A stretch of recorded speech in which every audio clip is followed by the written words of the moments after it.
All right, March 1st. We planted the plants on the 24th, so been in about a week. Been cold the last few days, but it's warmed up today. And during the cold spell, where it was down to the low 40s, all of the plants have blooms. Their first blooms formed during that cold period, so we'll see if that messes them up, that first set of fruit. But just looking at the different tomato plants and observing what we see. The Sungold, always vigorous, it's growing faster than many. Looks great. Wes, this is a new one for us.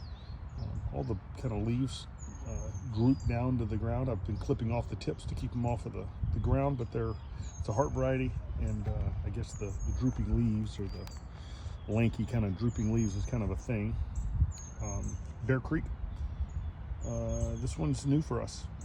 It's not huge, not as big as the Sungolds, for example, but it looks great.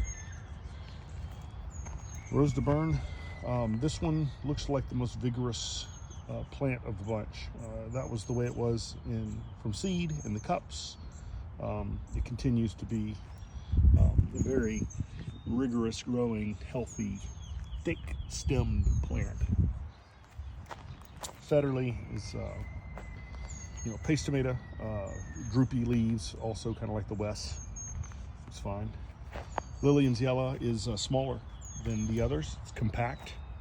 It was planted early on. It's got a thick stem. It's not very tall, but I'm sure it'll come into it. Lucky Cross is doing good.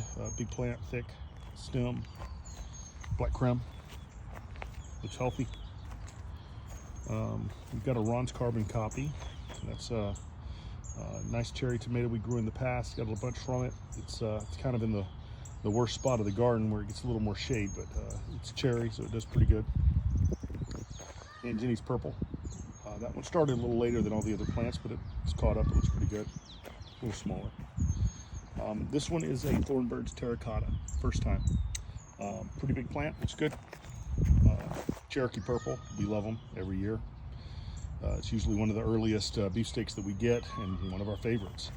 And it's productive, and it does well, so we love that. The Paul Robeson's doing well also. This one is, been one of my favorites. I grow it every year, and the best tomato I ever had was off of one of those Paul Robesons one year, about 3 or 4 years ago. And hopefully this year we get some good ones. Federle, growing 2 of those paste tomatoes just so I have a little more, for the sauces. Green Zebra is one that has been fine. We've gotten blossom and rot. We always do extra precaution with bone meal and things around it to try and prevent it. This plant's doing great. It's big, really thick stem, handsome looking plant. And then we've got our Brandywine cowlick, which we grew last year, but it didn't make. So it's smaller, it started later, but it looks like it's doing